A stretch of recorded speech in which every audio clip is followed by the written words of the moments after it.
Yo era soldado japonés en Filipinas durante la Segunda Guerra Mundial. Encontramos algo aterrador en la selva. Algo eliminó brutalmente a mi pelotón. ¡Hey! Hola. Me llamo Yasu Nakata y soy soldado del ejército imperial japonés. Tras finalizar mi entrenamiento a los 19 años, en septiembre de 1941, me uní al ejército imperial japonés como un recluta nuevo, pero también muy decidido. Apenas 3 meses después de mi ingreso al ejército, unos 441 aviones imperiales estacionados en 6 portaaviones japoneses realizaron un ataque sorpresa contra el puerto militar estadounidense de Pearl Harbor ubicado en Maui, Hawái. Posteriormente, tanto el ejército como la armada imperiales arrasaron la mayor parte del sudeste asiático, conquistándolo en su mayor parte en unos 6 meses, junto con algunas islas más pequeñas en el Pacífico Occidental, las cuales pertenecían principalmente a Estados Unidos. Uno de los países que nuestras fuerzas imperialistas invadieron tras el ataque a Pearl Harbor fue la Mancomunidad de Filipinas, una nación títere de los Estados Unidos.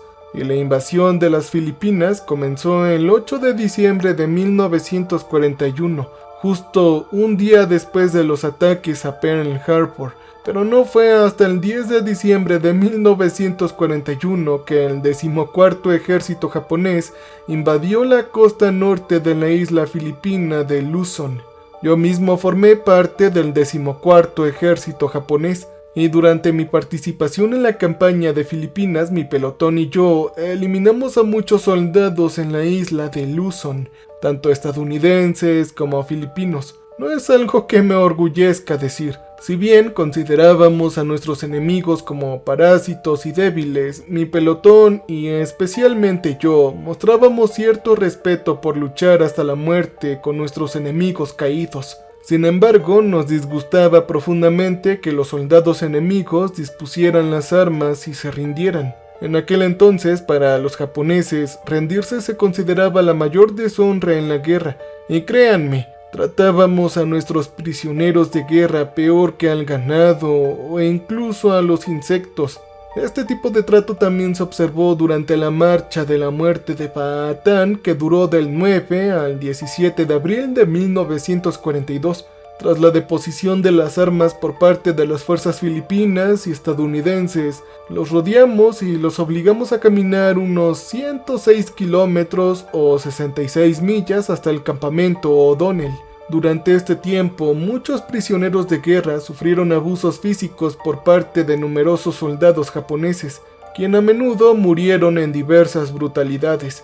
Yo mismo fui uno de los soldados japoneses que participó en la Marcha de la Muerte de Bataan, y sí, abusé y eliminé a varios prisioneros de la guerra. La mayoría filipinos, pero también a unos 4 o 5 estadounidenses. Para 1943, Japón instauró un gobierno títere llamado la Segunda República Filipina para controlar mejor los territorios ocupados en las Filipinas.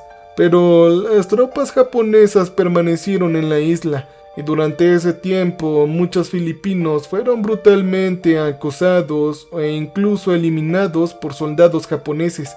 Y también hubo filipinas que fueron utilizadas como mujeres de consuelo. Para quienes no lo sepan, las mujeres de consuelo eran mujeres, o incluso menores de los territorios ocupados que fueron obligadas a ser esclavas de ya saben qué por soldados japoneses.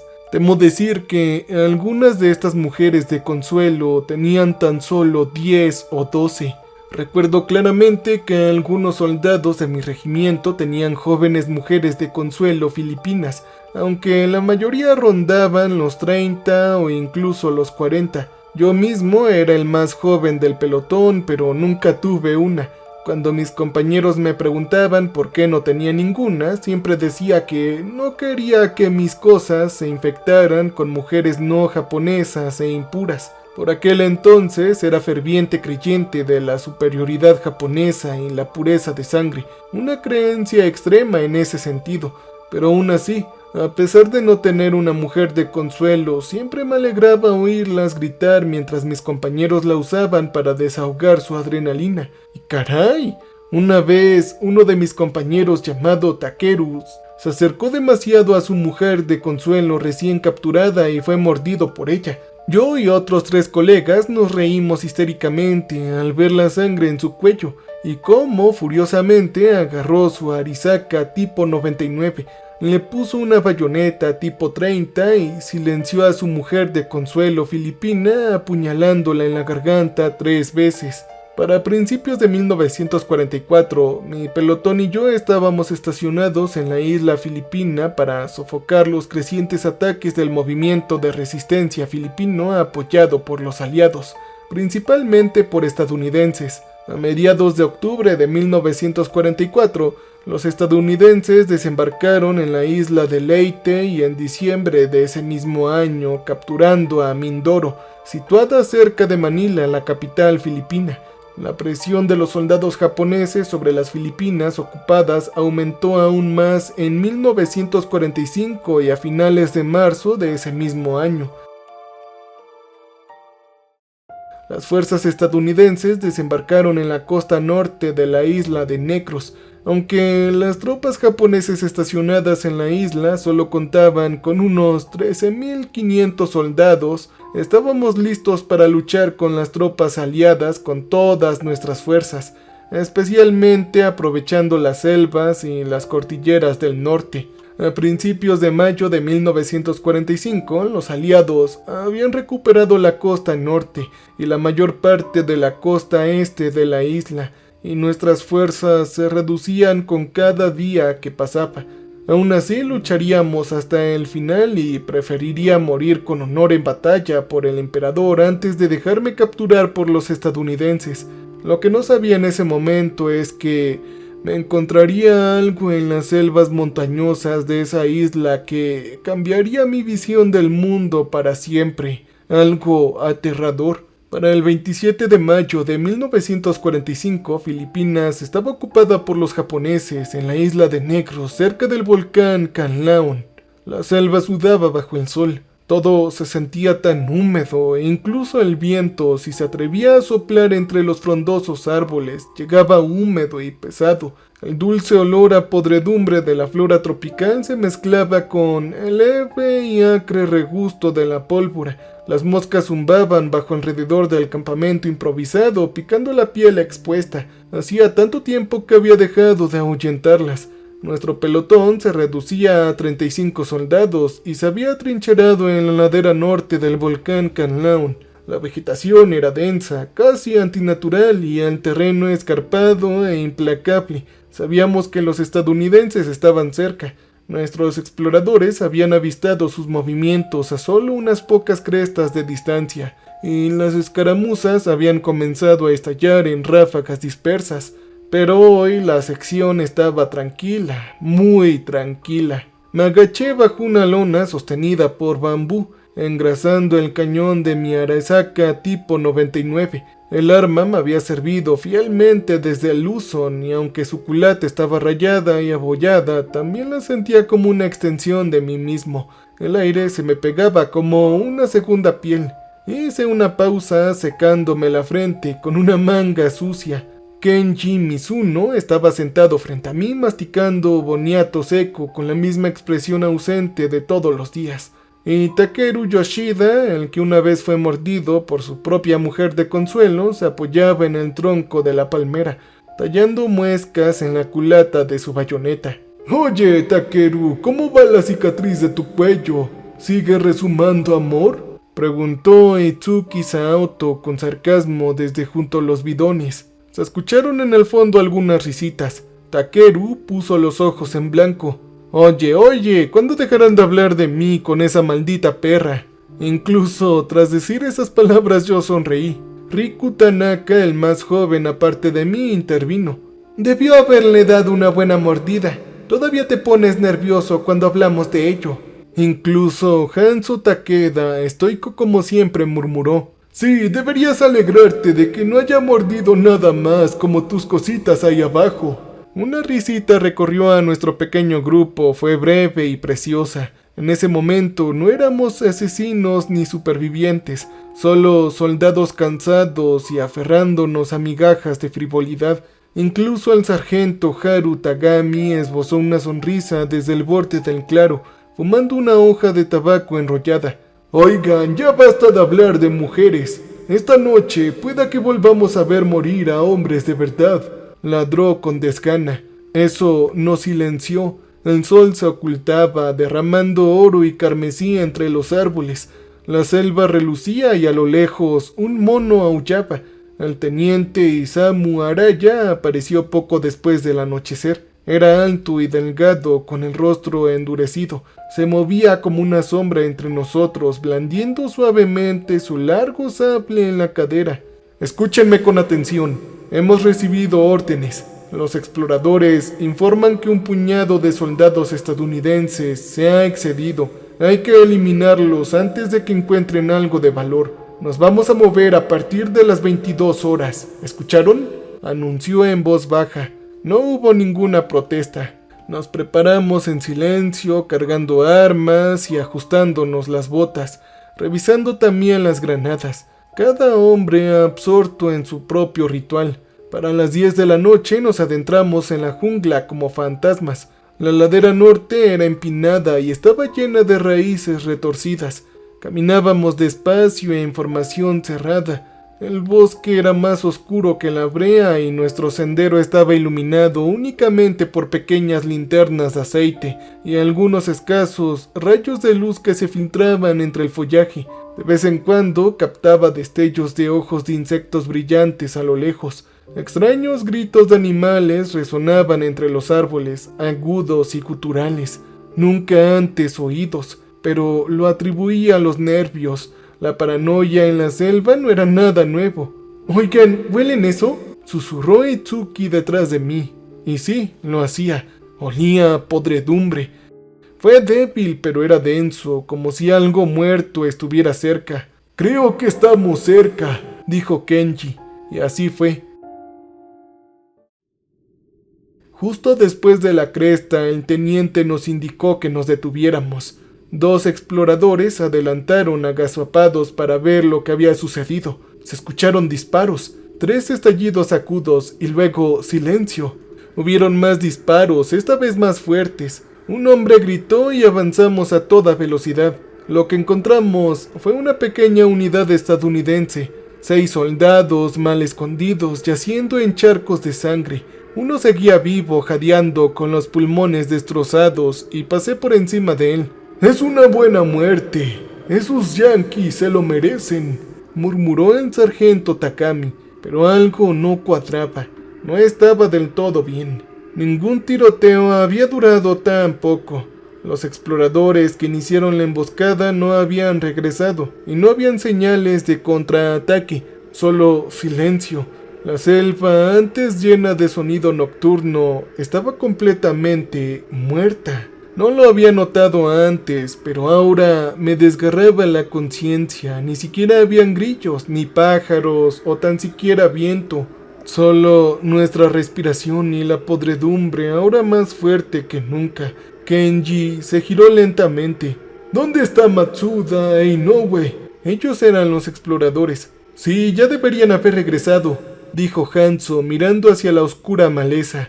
El teniente frunció el ceño y dijo: «Hagamos patrón de búsqueda a 10 metros, barrido al este», y nosotros lo hicimos. La maleza era más espesa aquí y tuve que apretar el rifle contra el pecho para evitar que se enganchara. Las hojas me rozaban la cara como si fueran tela mojada y mis botas se hundían en el musgo y el barro. De repente escuché un sonido, como un crujido detrás mío. Yo me giré y no vi nada. «Kenji, ¿estás ahí?», susurré, pero no obtuve respuesta. «Itsuki, ¿eres tú?». Solo hubo silencio. Me giré para reagruparme y no vi a nadie, solo jungla aplastándolo todo como un ser vivo. «Sargento, ¿me escucha?», grité más fuerte. Hubo un leve susurro, esta vez detrás de mí. No me giré de inmediato, sino que se me cortó la respiración. Y entonces lo escuché, un grito bajo y gutural tan profundo que me hizo temblar la tierra bajo mis botas, y yo me giré. Habían unos ojos brillantes y blancos flotando en la oscuridad como linternas. Estaba inmóvil, sin parpadear, y yo levanté inmediatamente mi rifle. «Oye, Riku, ¿eres tú?», sisió alguien detrás de mí. La linterna se encendió y nos vio. Yo me quedé congelado. La selva respiraba a mi alrededor, densa de sudor, con miedo, y ahí estaban. Eran esos ojos. No eran reflectantes como los de un gato montés o algún animal que tiene visión nocturna. ¡Oh, no! Estos brillaban tan pálidos, de un blanco fantasmal. Se encontraban muy separados, casi a la altura de los hombros, pero demasiado altos para cualquier criatura que hubiera visto en estas selvas. Y no parpadeaban, no se movían, simplemente miraban fijamente. El haz de linterna de Riku vaciló mientras avanzaba. Su voz era apenas un susurro. «Oye, ¿qué demonios estás haciendo?», dijo Riku en voz baja. Entonces, la jungla se tragó el resto de sus palabras. De repente, los ojos desaparecieron. No es que se hubieran girado, sino que simplemente desaparecieron en la oscuridad. Nos quedamos en silencio, atónitos durante varios instantes, con los fusiles en alto y el corazón latiendo con fuerza. Por fin llegó la voz del sargento, grave y aguda. «¡Atrás! ¡Hay que reagruparnos ahora!». Nos movíamos como fantasmas en reversa. Nadie hablaba. Nadie se atrevía a decir nada.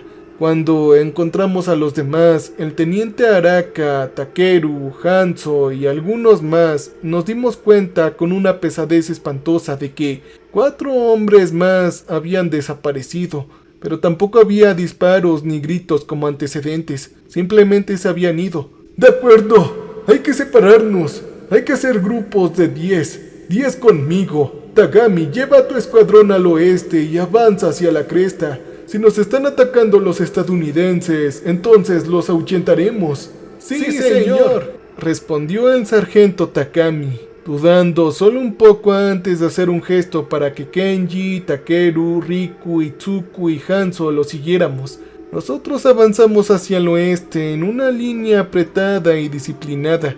Para el 28 de mayo de 1945 a la 1:13 am, la selva estaba más tranquila que nunca. Incluso en Luzón, durante las emboscadas nocturnas habían insectos. Siempre había algo, pero ahora era como si el bosque mismo contuviera la respiración. Ni una hoja se movía. El único sonido era el chapoteo de las botas en la tierra húmeda y alguna que otra respiración forzada. Encontramos al soldado Shinji a mitad de la cresta, o al menos lo que quedaba de él. Su cuerpo estaba desplomado contra un árbol, con el cuello torcido casi a 180 grados, con la mandíbula floja y abierta. Su uniforme estaba hecho trizas, y su estómago estaba abierto. Sus intestinos fueron arrastrados en rollos que brillaban húmedos a la luz de la linterna. Lamentablemente, las moscas ya habían comenzado su trabajo a pesar de la sangre fresca. Itsuki vomitó violentamente. Kenji dio un paso atrás con los ojos muy abiertos. «¡Maldita sea! ¿Qué carajo hizo esto?», sisió Takeru. Yo no pude responder, ni ninguno de nosotros pudo. «Los animales no hacen esto, así que esto no se trata de supervivencia, se trata de algo más, de violencia pura», dijo Hanzo con gravedad. El sargento Tagami se agachó junto al cadáver, con el rostro pálido bajo su sombrero. «No hay heridas de bala, tampoco hay metralla, solo fue desgarrado y fueron arañazos lo que provocó esto». Riku se agachó junto a él, observando las marcas de garra en la corteza detrás del cuerpo. «Además, oigan, estas heridas tienen casi 30 centímetros de grosor. Algo se clavó en él, algo pesado, algo grande». De repente Tagami se puso de pie con la voz hueca. «Ok, hay que irnos. Necesitamos reagruparnos. Necesitamos más hombres». Pero antes de que Tagami pudiera terminar su frase, lo escuchamos. Fue un grito cercano. Takeru giró la cabeza de golpe y dijo: «¡Ese es Suzuki! ¡Hay que correr!». Y nosotros corrimos. Las linternas danzaban frenéticamente sobre el suelo de la selva. Las ramas nos golpeaban la cara y la adrenalina nos pulsaba hacia adelante. El grito venía del otro lado de la colina. Y nosotros, cuando llegamos, no encontramos nada. Nada de Suzuki, solo más silencio y más miedo. Fue entonces cuando la selva empezó a cambiar. Al principio fue sutil. El aire se sentía más pesado. Con cada paso parecía como si camináramos pesadamente por el agua. Las enredaderas colgaban más bajas y más gruesas. Los árboles crecían en patrones deformados como si se resistieran a algo antinatural. Incluso el sargento Tagami, que nos había guiado a través de cientos de kilómetros de selva a lo largo de los años, parecía inseguro. «Este lugar ya no parece ser el mismo», dijo. Comprobamos nuestra brújula y la aguja giraba inútilmente. «¿Qué demonios sucede?», murmuró Kenji. «El volcán. Se dice que interfiere con los campos magnéticos, ¿no?», dijo Hanzo lentamente. «Eso no es un truco de volcán, este lugar está maldito», dijo Takeru. No lo sabíamos entonces, pero habíamos cruzado un umbral invisible y habíamos entrado en algo más antiguo y más repugnante. Así que seguimos moviéndonos. Para las 2:36 de la mañana encontramos el resto del pelotón. Todos ellos, 22 hombres. Sus cuerpos yacían en un grotesco semicírculo ante unas fauces negras y abiertas en la ladera de la montaña. Era una cueva, cuya entrada parecía una herida en la tierra. Los cadáveres presentaban diversos estados de mutilación. Algunos estaban completamente partidos por la mitad, con los intestinos humeando en la fría noche. Otros tenían la cabeza aplastada o los brazos arrancados. Entre ellos yacían placas de identificación estadounidenses. Incluso habían algunos combatientes filipinos, probablemente de la resistencia, ahora indistinguibles del resto. El hedor era insoportable. No se había disparado ningún arma. Ninguno de ellos se había defendido siquiera. Sus armas aún colgaban de sus hombros. Sus dedos aún estaban aferrados a los gatillos sin usar. Nunca tuvieron una oportunidad. «¡Oh, Dios mío! ¡Los masacraron!», dijo Riku cayendo de rodillas. El sargento Tagami caminó lentamente hacia la entrada de la cueva. Sus botas chapotearon en el espeso musgo empapado de sangre y entonces lo escuchamos. Fue un gruñido bajo, largo y profundo, como el estruendo de una montaña a punto de derrumbarse. Yo me giré instintivamente hacia los árboles, y ahí estaban de nuevo. Eran estos ojos blancos. No, eran docenas de ellos. No, eran más. Estaban inmóviles. Eran aterradores. «Parecen linternas», susurró Tagami con voz ronca. Riku e Itsuki levantaron sus armas. Y entonces revelaron algo aterrador. Las luces de las linternas de Riku e Itsuki atravesaron la jungla como dedos temblorosos. Y ahí estaba. Era la criatura. Al principio parecía ser un gorila, pero estaba mal. Totalmente mal. Sus proporciones eran antinaturales, estiradas, erróneamente humanas. Se erguía sobre dos patas, con una altura de al menos 4 metros, con los hombros encorvados pero enormes, casi rozando las ramas. Sus largos brazos colgaban como péndulos, rematados en garras grotescas, largas, agrietadas y negras como la piedra volcánica. El pelaje de la criatura era enmarañado y espeso, negro como la medianoche, pero lo que más me impactó fue ese rostro suyo. ¡Carajo! Reflejaba inteligencia. Tenía un hocico simiesco, y sí, pero sus ojos pálidos y sin párpados brillaban con conciencia. Su boca se estiraba en algo parecido a una sonrisa, con hileras de dientes amarillos y afilados, formando una mandíbula larga y plana, con sangre seca cubriendo su pecho. Nos había estado observando. Tagami levantó su rifle y dijo: «¡Fuego! ¡Hay que eliminar esa cosa!». La jungla estalló con los ensordecedores estallidos de los rifles Arisaka. Los fogonazos iluminaron los árboles como relámpagos. Yo disparé con el corazón palpitante apuntando al centro de masa.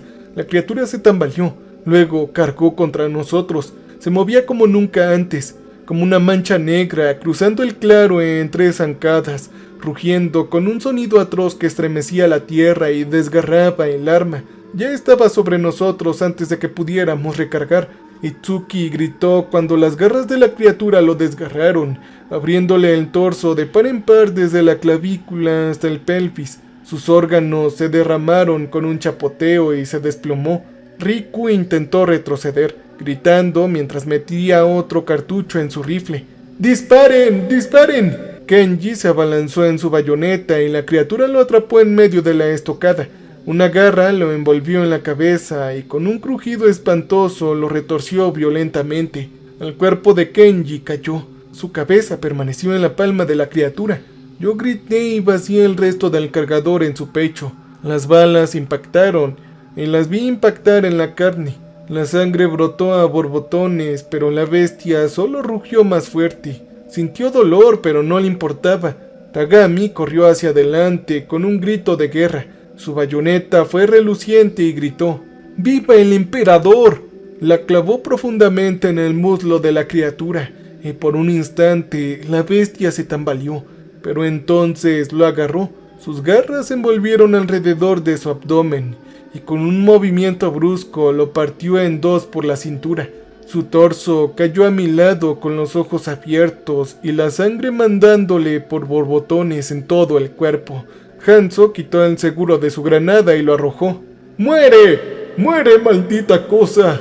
La explosión le arrancó parte del hombro a la criatura.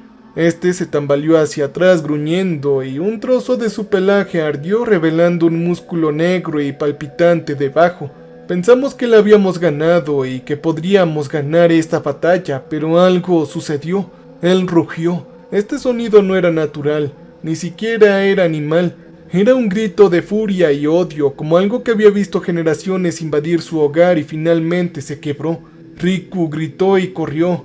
De repente, la criatura saltó, cayó sobre él como un rayo.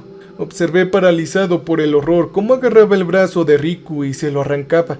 Los gritos de mi compañero se convirtieron en gorgoteos mientras la bestia lo estrellaba repetidamente contra el suelo de la selva, rompiéndole huesos y cráneo con cada brutal golpe. Solo quedábamos tres: Takeru, Hanzo y yo. ¡Corran! ¡Corran! ¡Esta cosa nos va a eliminar!, grité. Corrimos tropezando con raíces y cuerpos. La jungla pasó volando en una mancha verde y roja. Detrás de nosotros la bestia volvió a rugir, pero no de dolor, sino más bien de furia, ya que nos estaba persiguiendo. Hanzo lanzó otra granada detrás de nosotros y la explosión iluminó el dosel. Las ramas nos azotaban la cara. La sangre nos latía en los oídos. Takeru tropezó con una raíz y gritó. Yo me giré, lo agarré y lo puse de pie de un tirón. «Oye, muévete, maldita sea». Pero la criatura estaba allí. Se estrelló contra Hanzo por detrás. Vi cómo su espalda se hundía como papel. Luego lo agarró por una pierna. Y luego lo estrelló contra un árbol de espaldas. Ni siquiera gritó. Solo crujió y sacó sangre. Takeru y yo bajamos la colina hasta un claro donde la luz de la luna penetraba el follaje. Apenas podía respirar. Tenía la cara empapada de sudor o de lágrimas. No estaba seguro. Mi rifle estaba vacío. Me temblaban las manos y la sangre empapaba mis mangas. Sabía que esta sangre era en parte mía, pero también de mis compañeros.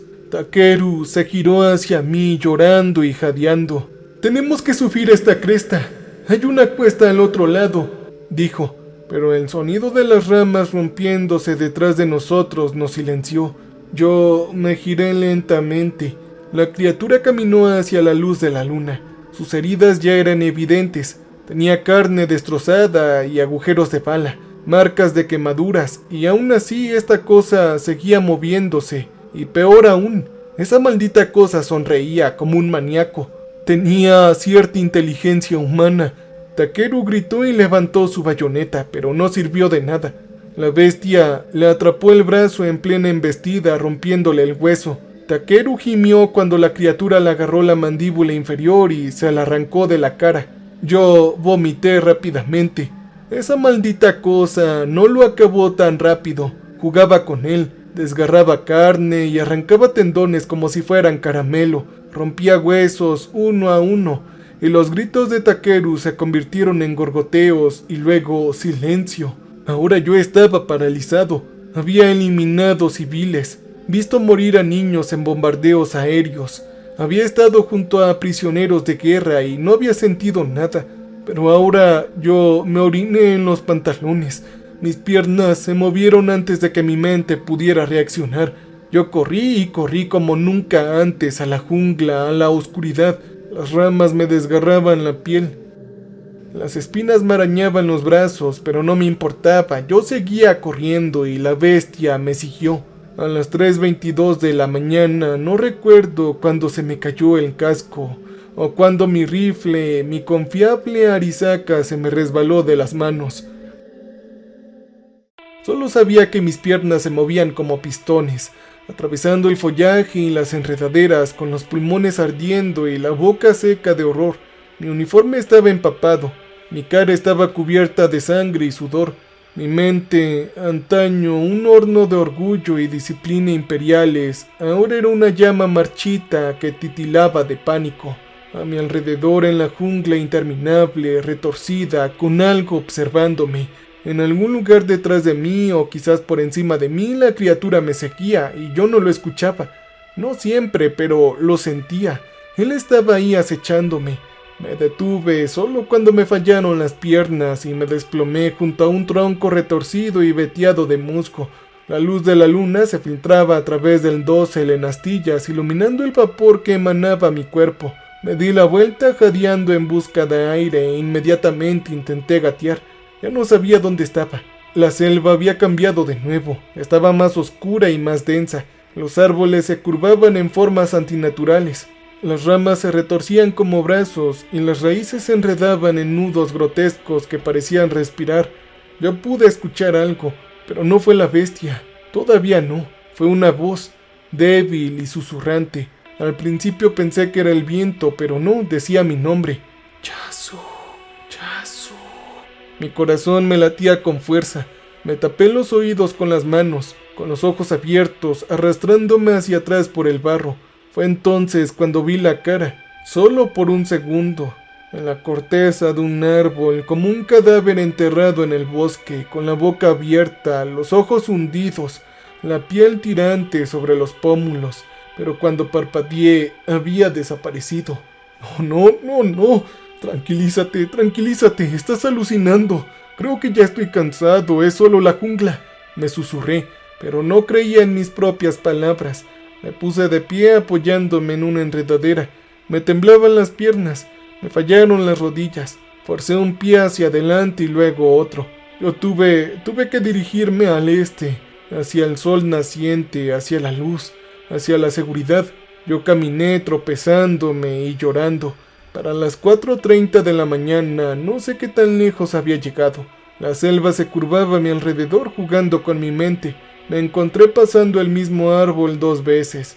Un enorme baniano cuyas raíces se extendían como tentáculos. Sabía que era el mismo árbol porque había tallado una línea en su corteza la primera vez. Y sin embargo, aquí estaba de nuevo. ¿Acaso la bestia me estaba llevando en círculos? ¿O ya estaba sin vida yo? ¿Fue este un infierno por los pecados que había cometido en Luzon? Y entonces un grito lejano resonó entre los árboles. Era una voz que yo reconocí. Era la voz de Takeru.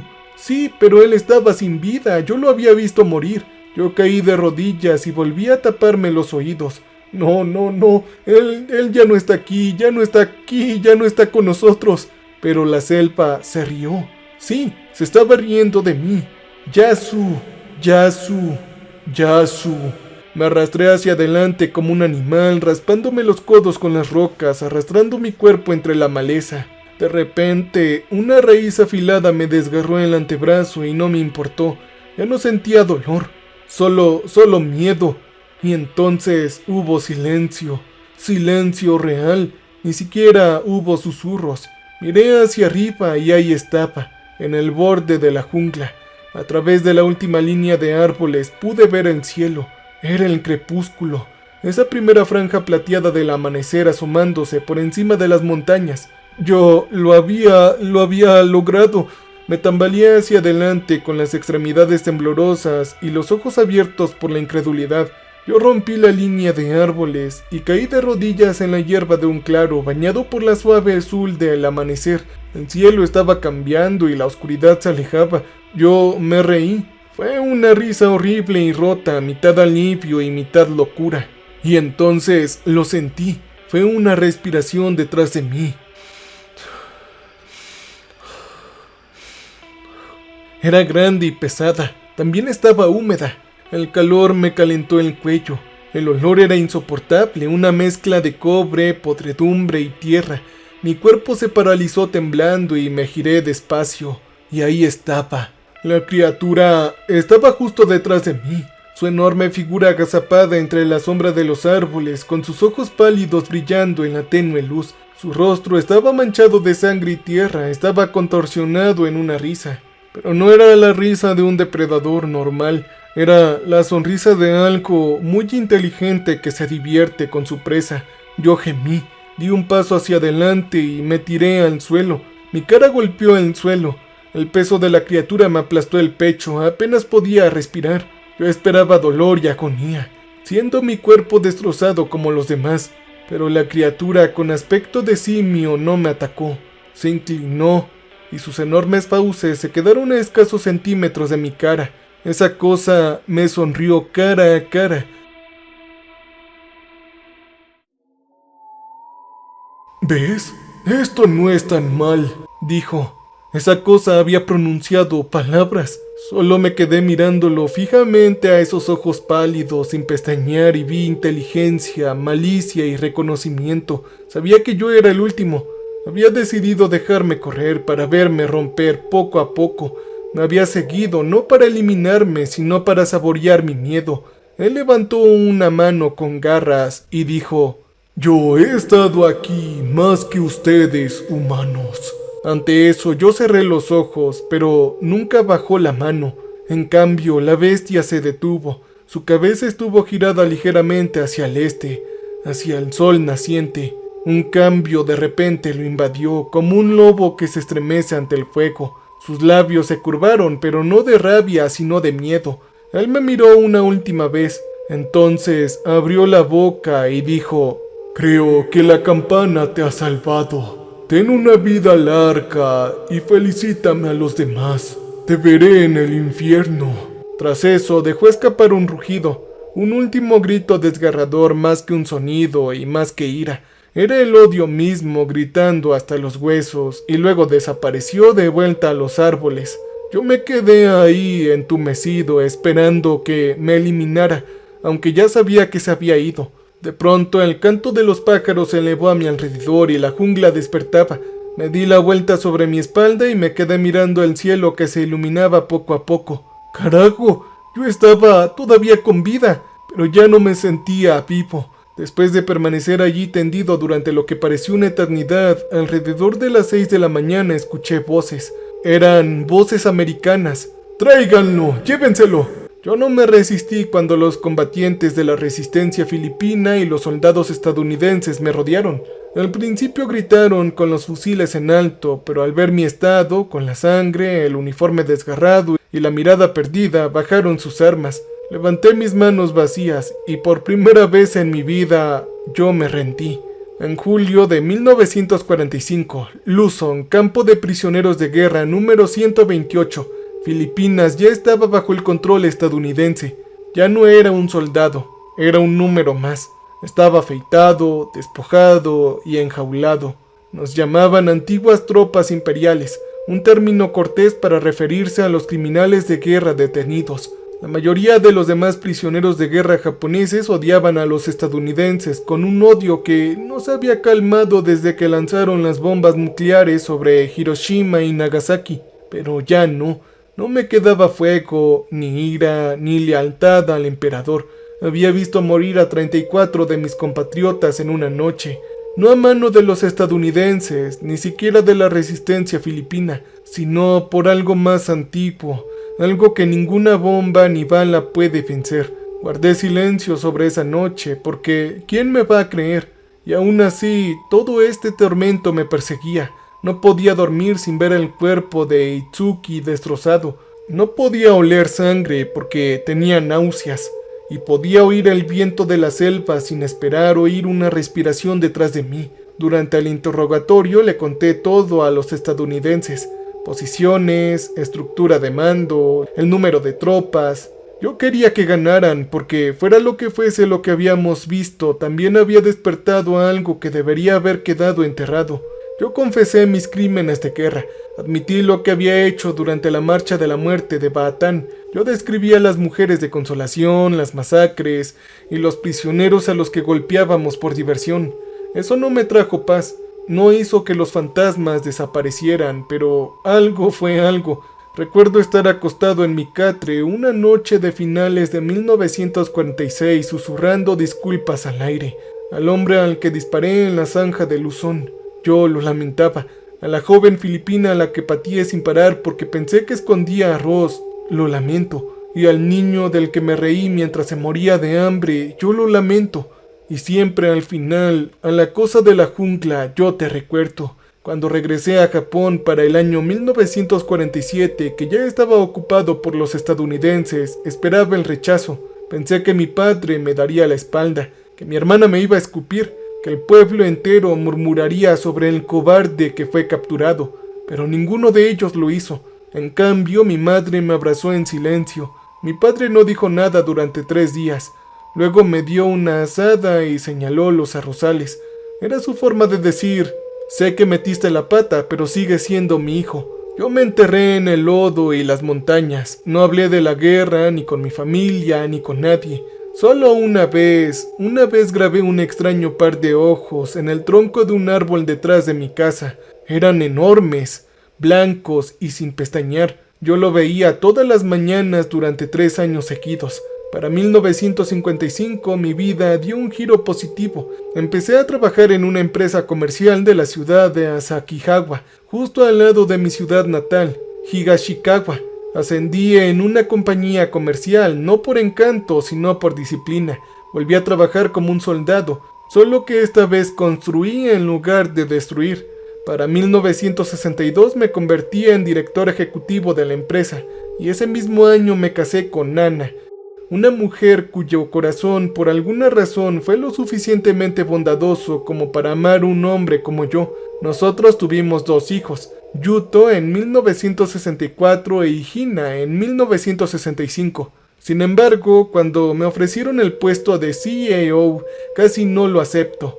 Temía que el éxito lo hiciera retroceder. La criatura, la que nunca nombré, nunca describí, nunca reconocí, ni siquiera ante mi esposa, yo lo enterré con mis crímenes de guerra, o eso creía. Con el paso de los años vi a mis hijos crecer y alcanzar el éxito en sus vidas. El propio Yuto se incorporó a mi empresa, y en 1987, el año en que me jubilé, él se convirtió en el director ejecutivo de la empresa. En mis últimos años, en mi puesto, estableció varias conexiones con muchos países extranjeros, expandiendo la imagen y la riqueza de nuestra empresa, al mismo tiempo que se aseguraba de que nuestros empleados estuvieran contentos. Incluso después de jubilarme estaba orgulloso de mi Yuto, sobre todo después de lo que logró expandir la empresa al extranjero.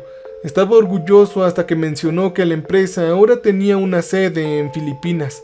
En 1993, Yuto invitó a empresarios filipinos y a estadounidenses a nuestra casa para celebrar una nueva asociación, y fue ahí donde lo sentí de nuevo, el aliento en mi cuello, el peso en mi pecho. Esa noche los invitados brindaron por nuestro legado, me elogiaron por mi arduo trabajo en la empresa, y yo me levanté temblando y les conté todo. Se lo conté a mi esposa, a mis hijos, a los estadounidenses y a los filipinos. Les conté sobre mis días como soldado japonés extremista en las Filipinas, ocupadas durante la Segunda Guerra Mundial, y los actos monstruosos que cometí contra prisioneros de guerra, filipinos y filipinas sin importar su edad. Luego les conté sobre la noche en el monte Kanlaon, sobre la enorme criatura simiesca, acerca de la cueva, sobre los ojos y sobre la carnicería y el baño de sangre que vi.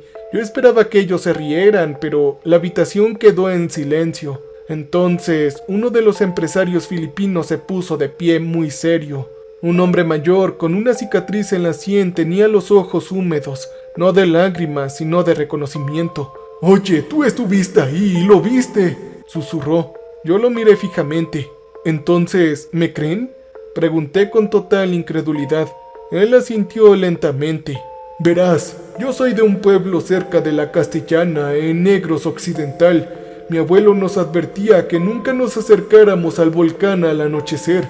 Decía que el Amomongo es dueño de la noche y odia a los extraños. Amomongo, eso es lo que era. ¿Qué significa? Repetía en voz baja. Monstruo simiesco, una bestia que camina como un hombre, pero mata como ningún hombre jamás podría hacer. Caza en las selvas que rodean el volcán Canlaon.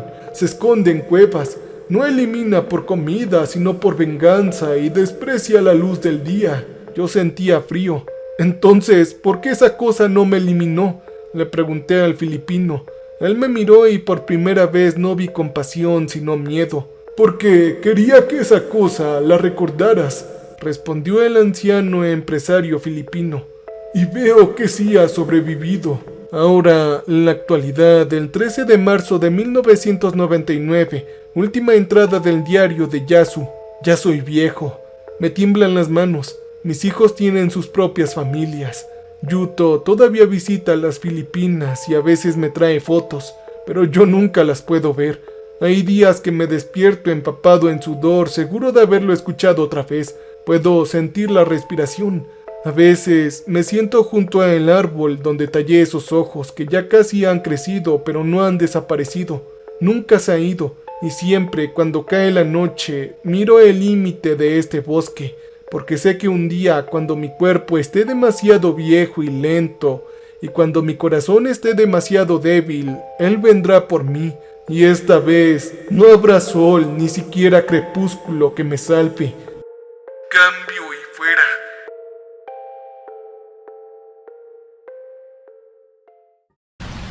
Welcome, stranger. We have not met before. We are repulsive. So glad you came to visit us. So glad. We make music for people who want to feel alive. You can use our music for your creative content.